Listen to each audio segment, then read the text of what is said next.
ଆପଣ ଆଜି ପର୍ଯ୍ୟନ୍ତ ଅନେକ ଚଳଚ୍ଚିତ୍ର ଆଲବମ୍ ଅନେକ ଜାଗାରେ ଅଭିନୟ କଲେଣି। ହୁଁ ଅଭିନୟ ଜଗତରେ କାହାକୁ ନିଜର ପଥ ପ୍ରଦର୍ଶକ ଭାବନ୍ତି? ହଁ ଯେଉଁଟା କହିଲେ ବଢ଼ିଆ ବଢ଼ିଆ ଭାଇଟାଲ୍ ପ୍ରଶ୍ନ ଅଟେ। ପ୍ରକୃତରେ ମୋର ଯଦି ମୁଁ ଛାତି ଭିତରୁ କହିବି ପ୍ରଜ୍ଞାରଞ୍ଜନ ଖଟୁଆ ମୁଖ୍ୟ। ସିଏ ମୋତେ ଏ ମାନେ କଳା ଜଗତକୁ ଟାଣି ଆଣି ପୁରେଇଥିଲା 2013 ମସିହାରେ। ତାଠାରୁ ଆହୁରି ଟିକେ ସପୋର୍ଟ କରିଥିଲା ଶଙ୍କର ପ୍ରଧାନ।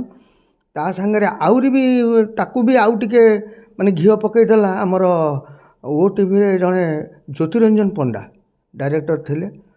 ସିଏ ବି ଆହୁରି ଘିଅ ପକାଇଦେଲେ। ସିଏ ମୋତେ ବିଭିନ୍ନ ଚରିତ୍ରରେ ବିଭିନ୍ନ ଇଏରେ ଓଟିଭିରେ ଆମର ଗୋଟେ ମେକିଂ ନ୍ୟୁଜ୍ ଦେଉଥିଲା ଏପିସୋଡ଼ ପ୍ରତି ମଙ୍ଗଳବାର ରାତି 10ଟାରେ ବାସୁଥିଲା।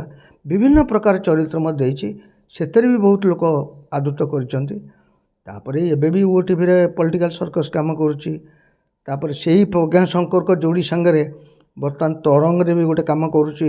ଏବେ ବି କରେଣ୍ଟ ଚାଲିଛି ଏପିସୋଡ଼୍ସ ପ୍ରତ୍ୟେକ ଶନିବାର ରବିବାର ରାତି ସନ୍ଧ୍ୟା 6:30ରେ ମାନେ ଗୋଲମାଲ ଫ୍ୟାମିଲି, ସେଥିରେ ମୁଁ ହେଇଛି ପ୍ରଜ୍ଞାର ଜେଜ ହେଇଛି, ସେଥିରେ ବି ଅଭିନୟ କରୁଛି। ତେଣୁ ମୁଁ ଆଜ୍ଞା କିଛି ଅଭିନୟ ବିଷୟରେ ଜାଣିନି, କିନ୍ତୁ ଭଗବାନଙ୍କ ଅବଦାନରୁ ମୁଁ କେମିତି ଅଭିନୟ କରେ ସେଇଟା ଭଗବାନଙ୍କ ଉପରେ ନିର୍ଭର କରେ। କୁହାଯାଏ କଳାକାର ଜୀବନ ଭାରି କଷ୍ଟକର। ଏମିତି କିଛି ଅନୁଭୂତି ଅଛି ଯେଉଁଟାକି କଳା କୁ ନିଜ ଭିତରକୁ ଆଣିବା ପାଇଁ ଅନେକ ସଂଘର୍ଷ କରିବାକୁ ପଡ଼ିଛି, ଷ୍ଟ୍ରଗଲ୍ ଲାଇଫ୍? ନିଶ୍ଚିନ୍ତ, ଏଇଟା ସତ୍ୟ, ସବୁ ଯୁଗେ ଯୁଗ ଏ କଥାଟା ସତ୍ୟ। ମୋତେ ବିଶ୍ୱାସ କରିବେନି, ହେଇ ମୋତେ ଟାଇମ୍ ଦେଇଥିବେ ଏତେଟା ସୁଦ୍ଧା ଆସି ପହଞ୍ଚିବ। ତେଣୁ ମୁଁ ତ ବସ୍ରେ ଯିବି, ମୁଁ ତ ମାନେ କେଉଁଥିରେ ଯାଏ ନା, ନିଜର ପର୍ସନାଲ୍ ଭେହିକିଲ୍ ନାହିଁ।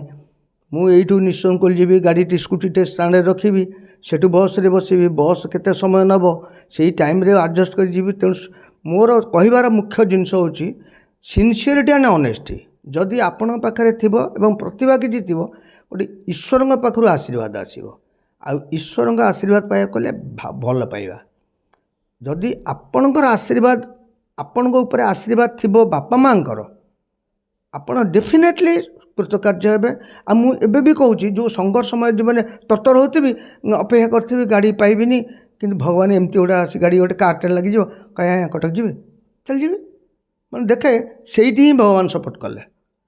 ଇଭିନ୍ କି ମୁଁ ରାତିରେ ଆଇଲା ବେଳକୁ ଆମର ଲାଷ୍ଟ ବସ୍ ଜଗତ ମାନେ କଟକରୁ ଛାଡ଼ିଦେବ 7:30 ଭିତରେ, ମୁଁ ଆସି ପହଞ୍ଚିଲା ବେଳକୁ 8ଟା ବାଜିଯାଇଥିବ। କ'ଣ କରିବି, କେମିତି ଯିବି, କ'ଣ କରିବି? ମାନେ ବିଶ୍ୱାସ କରିବେନି, ସତ କଥା କହୁଛି, ଭଗବାନ କେମିତି କାହାକୁ ଗୋଟେ ପଟେ, ଇଭିନ୍ କି ଥରେ ଗୋଟେ ମୋଟର ସାଇକେଲ ବାଲା ମୋତେ ଆସି ପହଞ୍ଚିଲେ, ଲଗେଇଦେଲା ଗାଡ଼ି ମୋ ପାଖରେ, କହିଲା ଭାଇ କୁଆଡ଼େ ଯିବେ? ମୁଁ କହିଲି ବାବାରେ ମୁଁ ଟିକେ ନିଶ୍ଚଙ୍କୋଲ ଯିବି। ନା ଠିକ୍ ଅଛି ବସନ୍ତୁ, ମୁଁ ଆରାମରେ ଆଣି ଛାଡ଼ିଲା। ତେଣୁ ମୁଁ ଜାଣେ ସେଇ ହେଉଛି ଭଗବାନ। ତେଣୁ ଯଦି ଆପଣଙ୍କର କଷ୍ଟରେ ସହିତ ନିଷ୍ଠାର ସହିତ କଷ୍ଟ କରୁଥିବେ, ତାହେଲେ ଭଗବାନ ଆପଣ। ମୁଁ ହେଇ କାଲି ଯିବାର ଅଛି ସୁଟିଂ, ମୁଁ ରାତି 3ଟାରେ ଉଠିବି, ମୋର ନିତ୍ୟକର୍ମ ସାରିବି, ମୁଁ ଠାକୁର ପୂଜା କରିବି, ତାପରେ ବାହାରିବି। ତ ଆଜ୍ଞା ଆଗରୁ ଯେତେବେଳେ ଚଳଚ୍ଚିତ୍ର ଆସୁଥିଲା, କମେଡ଼ିକୁ ମୁଖ୍ୟ ଚରିତ୍ର ଯାଉଥିଲା, ଯେମିତି ଜୟରାମ ସାମଲ ହୁଅନ୍ତୁ, ବ୍ରଜ ଆଜ୍ଞା ହୁଅନ୍ତୁ, ଦିଅନ୍ତି। କିନ୍ତୁ ଏବେକା ଯୁଗରେ ବା ଏବେକା ଟାଇମ୍ ପିରିୟଡ଼ରେ ସେମିତି ମୁଭିରେ ଆଉ ହାସ୍ୟ ଅଭିନେତାକୁ ପ୍ରମୁଖ ଦିଆଯାଉନି ଭୂମିକା। କ'ଣ ପାଇଁ, ଏହାର କାରଣ କ'ଣ? ନାଇଁ ଦିଆଯାଉନି କାହିଁକି ନା, ଆକ୍ଚୁଆଲି ସେତେବେଳେ ଯେଉଁ କନସେପ୍ଟ ଗୁଡ଼ିଏ ହେଉଥିଲା, କେତେ ଗୁଡ଼ିଏ ଚରିତ୍ରକୁ ସେମାନେ ଆଖି ଆଗରେ ରଖିକିରି କନସେପ୍ଟ ଲେଖୁଥିଲେ। ଅମୁକ ଚରିତ୍ର ବିଜୟ ମହାନ୍ତି କରିବେ, ଅମୁକ ଚରିତ୍ର ଜୟୀ କରିବ। ତେଣୁ ଆକର୍ଡ଼ିଙ୍ଗଲି ସ୍କ୍ରିପ୍ଟ ଲାଗୁଥିଲା ଏବଂ କାହାଣୀଟି କମେଡ଼ିଆନକୁ ମାନେ ପାଥେୟ କରିକି ନେଉଥିଲେ। ଏବେ କ'ଣ ଜଷ୍ଟ ଗୋଟେ କମେଡ଼ି ମାନେ ଆର୍ଟିଷ୍ଟ କି ସେମାନେ ନେଉଛନ୍ତି ଜଷ୍ଟ, ହଁ ଗୋଟେ କମେଡ଼ି ରହିବା ଦରକାର, ତେଣୁ କେଉଁ ଗୋଟେ କ'ଣ କମେଡ଼ି ପୁରେଇ ଦେଉଛନ୍ତି। କିନ୍ତୁ ଷ୍ଟୋରି ବେସ୍ ମାନେ ଷ୍ଟୋରି ଲିଙ୍କ ଥିବ କମେଡ଼ି ଚରିତ୍ର, ସେଇଟା ଭଲ ଲାଗିବ। ଆଗ ଅପେକ୍ଷା ଯେମିତି ଫିଲ୍ମ ହଲ୍ରେ ପଡ଼ୁଥିଲା 10 ଦିନ 15 ଦିନ ଫିଲ୍ମ ପଡ଼ିଥିଲା, ମାସେ ଆଜ୍ଞା ମାନେ 6 ମାସ ମାନେ ନାହିଁ, ମୋର ମନେ ଅଛି 100 ଦିନର ବଡ଼ ବଡ଼ ପୋଷ୍ଟରରେ ଲେଖା ହେଇଥିବ 100 ଦିନ ଅତିକ୍ରମ କଲା। ଏବେ ଦେଖାଯାଉନି କି ସେମିତି, ବହୁତ ନା କମ ଦିନ ପଡ଼ୁଛି। କ'ଣ ଏ କାରଣ କ'ଣ? ଲୋକଙ୍କ ଶୁଣନ୍ତୁ, ଆଉ ସେଇଟା ହେଉଛି ଗୋଟେ ମୁଖ୍ୟ ଜିନିଷ ଯେ ବର୍ତ୍ତମାନ ଏଇ ଯେଉଁ ମୋବାଇଲ ଯୁଗ ହେଇଗଲା, ଟିଭି ଯୁଗ ହେଇଗଲା, ଲୋକ ତ ଘରେ ବସିକିରି ଟିଭି ଦେଖିଲେ, ଆଉ ମୋବାଇଲ ତ ଦେଖିଲେ। ତେଣୁ ସିନେମା ହଲ୍କୁ ଯାଇକିରି କାହିଁକି ଏତେ ପରିଶ୍ରମ କରିବା, କ'ଣ ଦରକାର? ପିଲାଟି ବେଳୁ ଆପଣ ଅନେକ ହାସ୍ୟ ଅଭିନେତାକୁ ଦେଖିଛନ୍ତି, ଜଣେ ଆପଣ ମଧ୍ୟ ପୋଖତ ହାସ୍ୟ ଅଭିନେତା। ଆଜ୍ଞା କେଉଁ ହାସ୍ୟ ଅଭିନେତାକୁ ଆପଣ ଫଲୋ କରନ୍ତି, ଭାବନ୍ତି ତାଙ୍କ ଭଳିଆ ମୁଁ କରିପାରିବି କି? ହିନ୍ଦୀ ହୁଅନ୍ତୁ, ଓଡ଼ିଆ ହୁଅନ୍ତୁ, ଏମିତି କିଛି କଳାକାର ଅଛନ୍ତି ହାସ୍ୟ ଅଭିନେତା ଯାହାକୁ ଆପଣ ଫଲୋ କରନ୍ତି ବହୁତ? ଆଜ୍ଞା ଶୁଣନ୍ତୁ, ମୁଁ କାହାକୁ ଫଲୋ ଯଦିଓ ସେମିତି କହିବାକୁ ଗଲେ ସମସ୍ତଙ୍କୁ କାହାକୁ ଗୋଟେ ଫଲୋ କରୁଥିବେ, କାହାଠୁ ଗୋଟେ ପ୍ରେରଣା ଆଣୁଥିବେ। ଶୁଣନ୍ତୁ, ଆମର ଯାତ୍ରାରେ ରବି ଶତପଥୀ ମରିଗଲେଣି, ଆପଣ ମାର୍କ କରିବେ ରବି ଶତପଥୀ ଯାତ୍ରାରେ ଥିଲେ ଆମର ଯେତେବେଳେ ସେ ରବି ଶତପଥୀ ଷ୍ଟେଜ୍କୁ ଯିବ ମାନେ ଲୋକ ନିଶ୍ଚିନ୍ତ ହସିବାଟା ହିଁ ଆରମ୍ଭ କରିବେ, କାହିଁକି ନା ତା'ର ଚାଲିବା କହିବାର ଶୈଳୀ ଫୁଲ୍ ନ୍ୟାଚୁରାଲ୍ ଥିବ। ଆଉ ସେଇଟା ମୋ ପାଇଁ ଟିକେ ବେଶୀ ପ୍ରେରଣା ଥିଲା ବୋଲି ମୁଁ ଅନ୍ତରର ସହିତ କହୁଛି। ଓଡ଼ିଶାରେ ଯଦି ବହୁତ ଲୋକ ସୁର ଓଝାଙ୍କୁ ଚିହ୍ନିଛନ୍ତି, ହୁଏତ ତାଙ୍କ ଫେସ୍ ଭ୍ୟାଲୁଠାରୁ ଅଧିକ ତାଙ୍କ ହସରେ ଭ୍ୟାଲୁ ଥାଏ। ଟିକେ ହସିଦେଲା ମାନେ ଲୋକ ନାଇଁ, ନାଇଁ, କହନ୍ତି, ସୁର ଓଝା ଆସିଗଲେ ଆମ କ୍ୟାମେରା ପାଖକୁ, ତାଙ୍କ ହସକୁ ଅପେକ୍ଷା କରି ରହିଥାନ୍ତି। ସୁର ଓଝାଙ୍କୁ ଯେତେ ଦେଖନ୍ତି ତାଙ୍କ ହସ ସ୍ମାଇଲିଟା ମାନେ ଯେତେ ଦୁଃଖରେ ଥାନ୍ତି ଲୋକ ହସନ୍ତି, ନାଇଁ, ଏଇଟା ନାଇଁ। ଆମେ ଫିଲ୍ କରୁଛୁ। କଥା ତ ହେଉଛି ହସର ଯାଦୁ କ'ଣ? ହସର ଯାଦୁ କ'ଣ ଆଜ୍ଞା, ମନ ଯଦି ପ୍ରଫୁଲ୍ଲ ରହିଲା, ଆପଣ କ'ଣ ଶୁଣନ୍ତୁ, ଦର୍ଶକ ହେଲେ ଭଗବାନ, ଦର୍ଶକଙ୍କ ଭଗବାନମାନଙ୍କର ଆତ୍ମାକୁ ଲକ୍ଷ୍ୟ କରିକିରି ଯଦି ଗୋଟେ ଜିନିଷ ଛାଡ଼ିବୁ ତାହେଲେ ଲୋକଙ୍କ ସେଇଟା ଆଦୃତ କରିବେ, ଏଇଟା ହେଉଛି ମୁଖ୍ୟ ଜିନିଷ। ତେଣୁ ଭଗବାନ ଦୟାରୁ ମୁଁ ସବୁ ଏବେ ଗୋଟେ ମୋ ଓନ୍ ଡାଇଲଗ୍ କ୍ରିଏଟ୍ କରେ, ତୁ କିଏ ରେ? ହଁ, ତୁ କିଏ ବା? ଆରେ କଲାବାଲା ପା ଭଗବାନ କରୁଛି, ତୋ ମାନେ ତୁ ଖାଲି ଏମିତି ଚକୁଳି ପିଠା ଭଳିଆ ପିଠା କଡ଼ିଆ ଉଡ଼େଇ ଦେଉଛୁ, କଥା କହିଲା ଉଡ଼ିକିନା ଆତ୍ମା ଯାଉଛି ଉଡ଼ିକି। ଆରେ ହେ, ସବୁ ହେଉଛି ଭଗବାନଙ୍କ ନାଟ। ଯାହା କିଛି କରୁଛୁ କରିବୁ ସବୁ ତା ନିର୍ଦ୍ଦେଶରେ ହେଉଛି। ତେଣୁ ସେତିକିଟା ନିଷ୍ଠା ଯଦି ତୋ ତାଙ୍କ ପାଖରେ ଥିବ ତାହେଲେ ତୋତେ ଭଗବାନ ଭଲ ବାଟରେ ନେବେ। ମୁଁ ଆଜିକାଲି ମୁଁ ସତ କଥା କହୁଛି ଆଜ୍ଞା, ମୁଁ ଯେଉଁ ଜଣ ଘରେ ବି ରୁହେ, ମୋ ଘର ଭଲ, ମୁଁ ଭଲ, ମୁଁ କେଉଁଠି ବସା ଉଠା କରିବାର ନାହିଁ, କେଉଁଠି ଖଟେଇ ଯିବାର ନାହିଁ, କି କେଉଁଠି ସାଙ୍ଗ ଦୋସ୍ତି ହେଇକରି ଏଠି ହେଁ ଫେଁ ଫେଁ ହେବା ଉଚିତ ନୁହେଁ। ମୁଁ କାହିଁକିନା ଆଜିକାଲି ସମୟଟା ଏତେ ପଲ୍ୟୁସନ୍ ହେଇଗଲାଣି, ଆପଣ ବିଶ୍ୱାସ କରିବେନି, ଯଦି ଆପଣ ଗୋଟେ ଜାଗାରେ ବସିକିରି କିଛି କଥାବାର୍ତ୍ତା ହେଉଥିବେ, ଆପଣ ଏଗନେଷ୍ଟରେ ସେଠୁ ଦୁନିଆ କଥା ବାହାରିବ। ତେଣୁ ବାବା ବସିବି କାହିଁକି ନା, କାଦୁଅରେ ପଶିବି କାହିଁକି ନା, ଗୋଡ଼ ଧୋଇବି କାହିଁକି। ମୁଁ ଗାଁରେ ରୁହେ 24 ଘଣ୍ଟା, ମୁଁ ସବୁବେଳେ ଗାଁକୁ ଭଲ ପାଏ।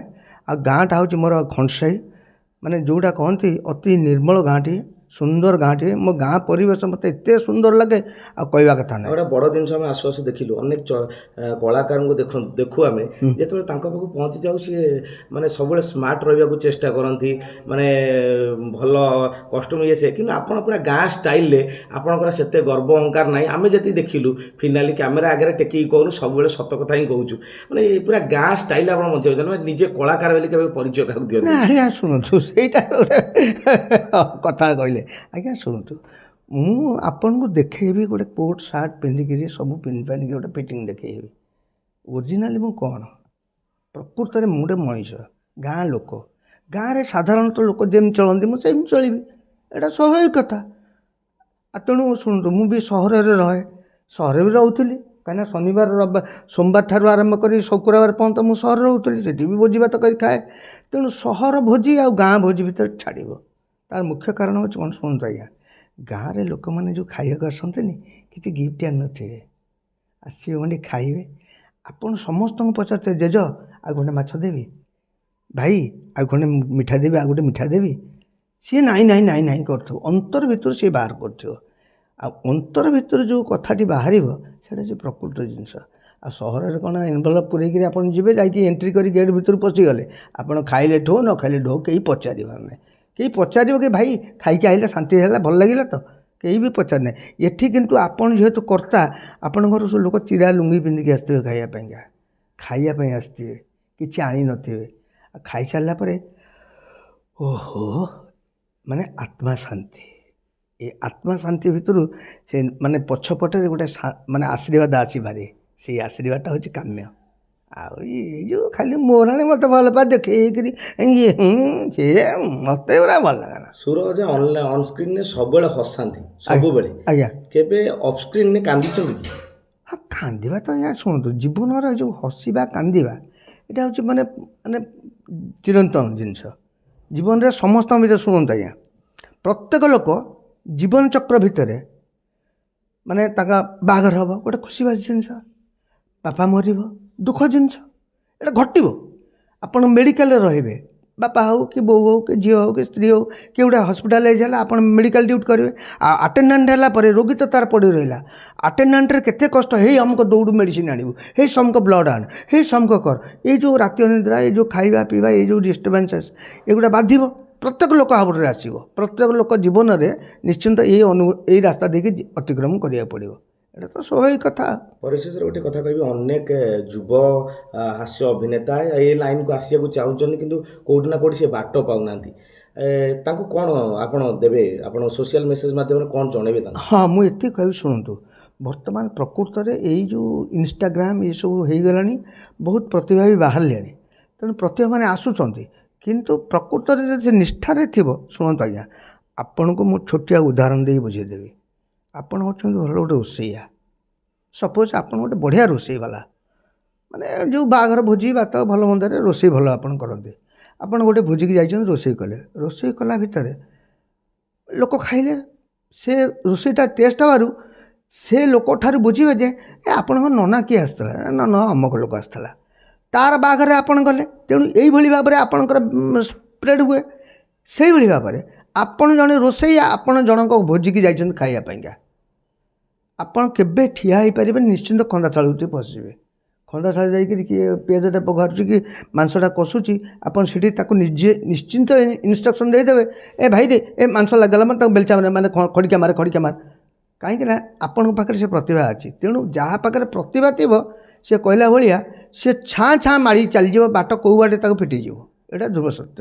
ତେଣୁ ହୁଏତ ପ୍ରତିଭା ଥାଇପାରେ, ସେମାନେ ଲୋକଲୋଚନକୁ ଆସିପାରୁନାହାନ୍ତି। ସେଥିପାଇଁ ବି ମଧ୍ୟ କିଛି ଭଗବାନଙ୍କର ଆଶୀର୍ବାଦ ଦରକାର, ତା ସହ ନିଜର ବି ଚେଷ୍ଟା ଦରକାର।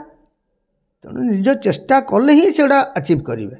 ଆଉ ଚେଷ୍ଟା କରିବେ, ହଁ ମୁଁ ତ କରୁଛି, ମୋତେ କେହି ଡାକୁନାହାନ୍ତି, ଆଉ ନାଇଁ ଡାକିବେନି।